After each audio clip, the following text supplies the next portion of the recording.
I know that is not new news. It's everywhere. I mean, it's all over the place. You need to see the long list of do's and don'ts and do's and don'ts and do's and don'ts, rules and regulations. There has to be options, guys. There has to be options.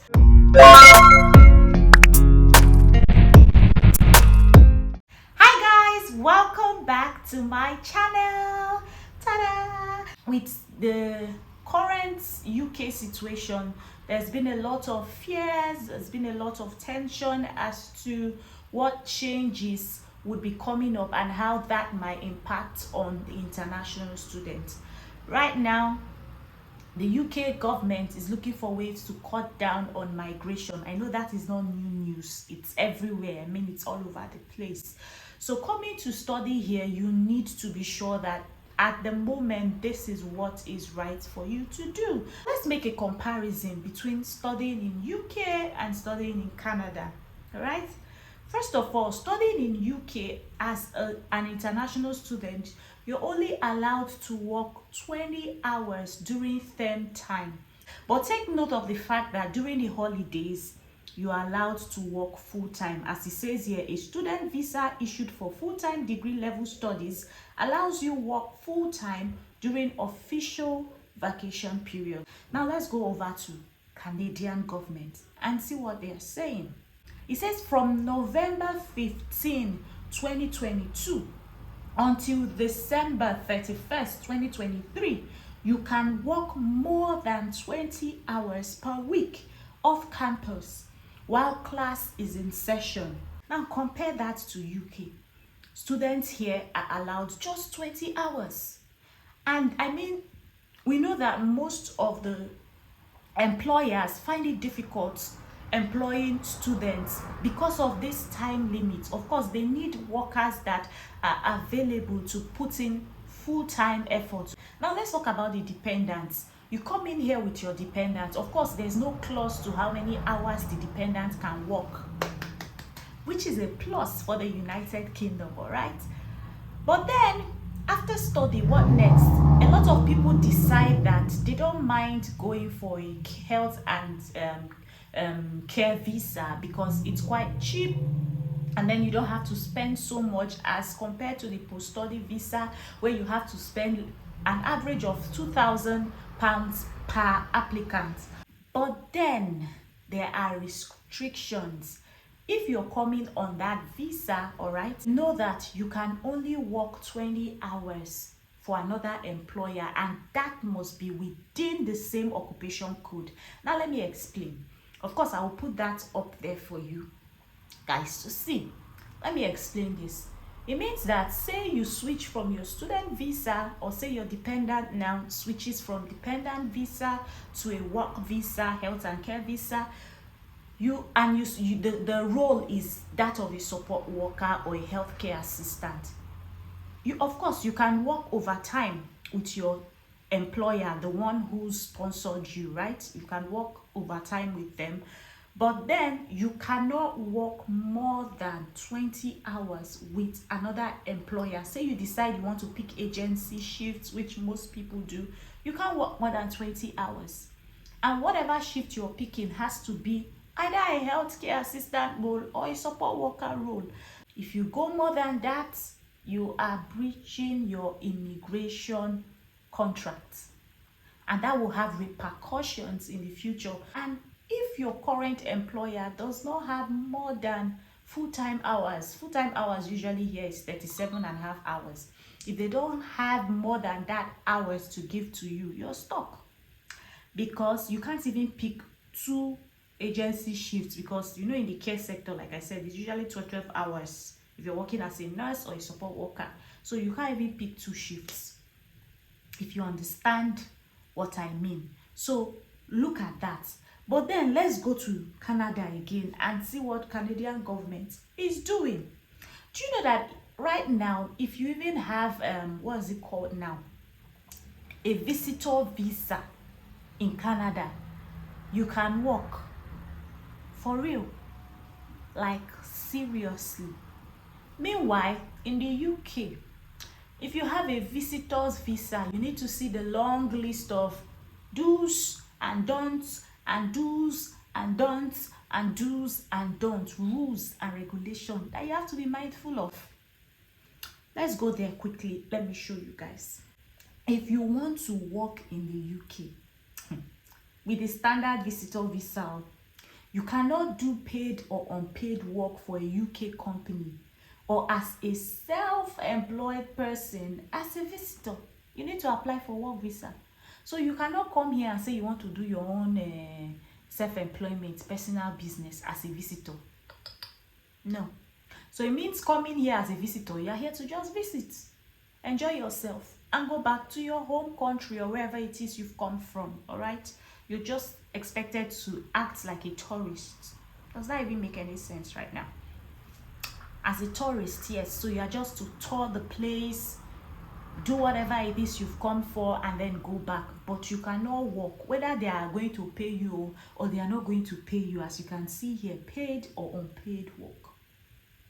Now let's go to our Canadian government and check out what they have to say. Foreign nationals who are in Canada as visitors and who receive a valid job offer will continue to be able to apply for and receive a work permit without having to leave the country. Visitors applying under this public policy who held the work permit within the last 12 months will also continue to be able to request interim work authorization to begin working for their new employer more quickly. Coming to UK as a visitor, you're entitled to nada, nothing. You are not going to be allowed to work. You're not going to be self-employed. But in Canada at the moment, you can apply for a work permit. That's if you've gotten a job, all right, that meets the requirement. You can work for, did I say you can work for? Sorry guys. You can apply for a work permit, okay, from within Canada. You don't need to leave Canada and start applying outside Canada. From within Canada. So Canada, there I go again. So Canadian governments are currently in need of workers, all right? I'm sure that is news that you must have heard, okay? But the UK now, we don't know. There's a lot of restrictions here and there. There's a lot of uncertainty. However, guys, if you decide that the UK is for you, knowing fully well the options that are available, that will be an informed decision that you have made. And well done for deciding that you want to be in the UK. Now, the UK is not completely bad, guys. There are benefits, all right? Not public funds, though. Look at it this way. You get to have international study experience, okay? You can put it on your CV. Of course, we all know that students who study abroad are usually considered for employment as compared to the others, okay, their counterparts, all right? So there's this chances of employability, and then it depends on what master plan you have while coming. There are a lot of people who have come to UK and have gotten a sponsored job, skilled sponsored job, okay, that they did without even having to undergo the postgraduate visa. Why? Because they were strategic about their what they wanted to get out of their post-study program. Did I say post? Is it post-study? Postgraduate program, all right? So if you are someone who is looking at coming to the UK, you want to work, you need to, from the very first day you land, start to make plans. I'm going to do a separate video to educate you on what you can do to build your chances of landing a skilled job. I am not an immigration officer, by the way, guys. I'm just bringing information from what I see, like we've both seen together, because I showed you guys, all right? And there's something else I wanted to make mention of. A lot of people come here on postgraduate visa, all right, to study, and then at the end of the day they are willing to settle for a health and care visa, all right, because like I explained earlier, it's cheaper. So a lot of people weigh their options and then decide that, considering what is going on with me right now, the health and care visa as a support worker or as a care assistant might be my best option at the moment. All right, now while you have made that decision that you're in search of a health and care visa, please be very careful not to fall into the wrong hands. Of course, there are a lot of stories right now about people getting into the wrong hands, getting on with employers who don't have enough work hours for them, or people who are asked to pay. First of all, you are not supposed to pay anybody for any visa. All right, it's wrong, very, very wrong. You are not supposed to pay for anything. All right, guys, to get that certificate of sponsorship, you don't need to pay. You shouldn't pay for it. All right, guys. Now, if you have even gotten somewhere you're comfortable with, I just want to point a few things to you guys. A lot of people just settle for less. Okay, now even while you're working as a support worker, there's nothing wrong with you aiming to get better, to be better. But if you feel that that level of comfort is okay for you, it's your choice to make. It's up to you, and that is understandable. Right? But then if you're someone that you wish in your heart that you could get better, please don't get stuck. All right, don't feel you're stuck or you're limited by that position you are now. How about finding about what you can do to get better roles within that sector? Say for example, you're currently on a health and care visa as a support worker somewhere in a care home, perhaps. How about you ask and inquire? Of course, you have superiors that are there to put you through. You have meetings with your superior that at intervals, okay, maybe monthly meetings.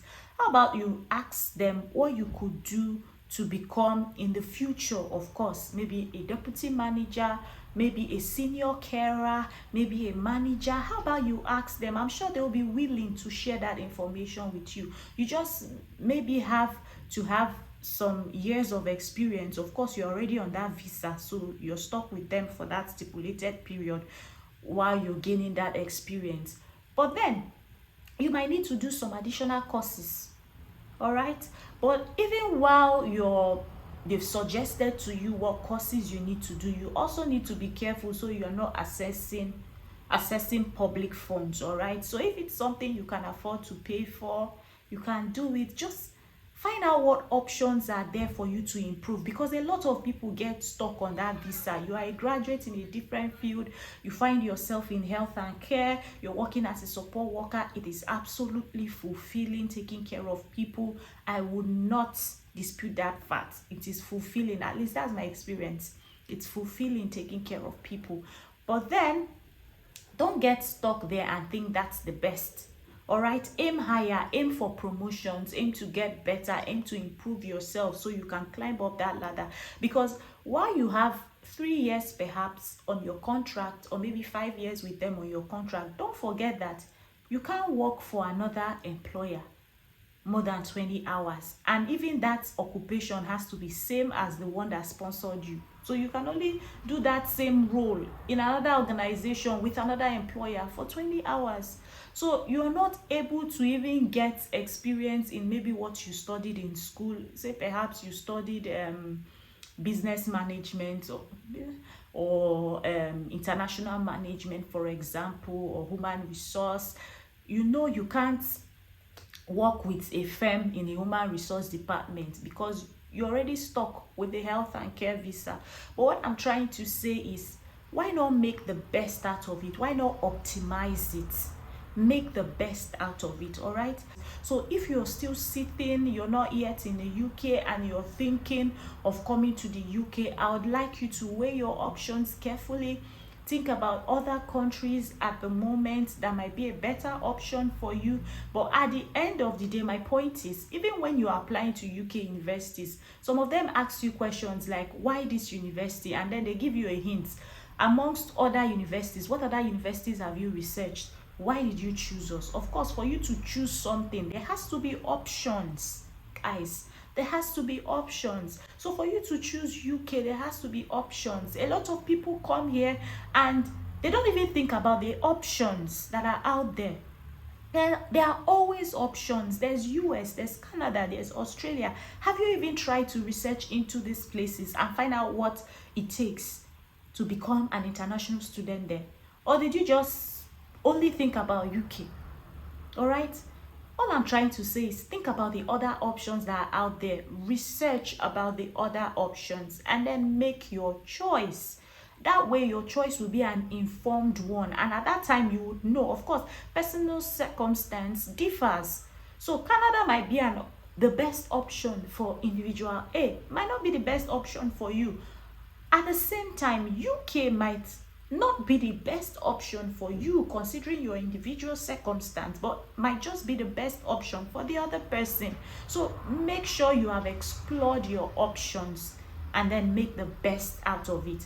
And if you're already on a health and care visa, don't get stuck there. Optimize that role. Think of how you can get better at the job.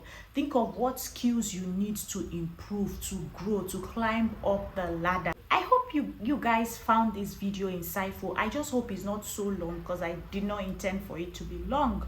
So give this video a thumbs up if you like it. Okay guys, please share, please watch, please comment, okay?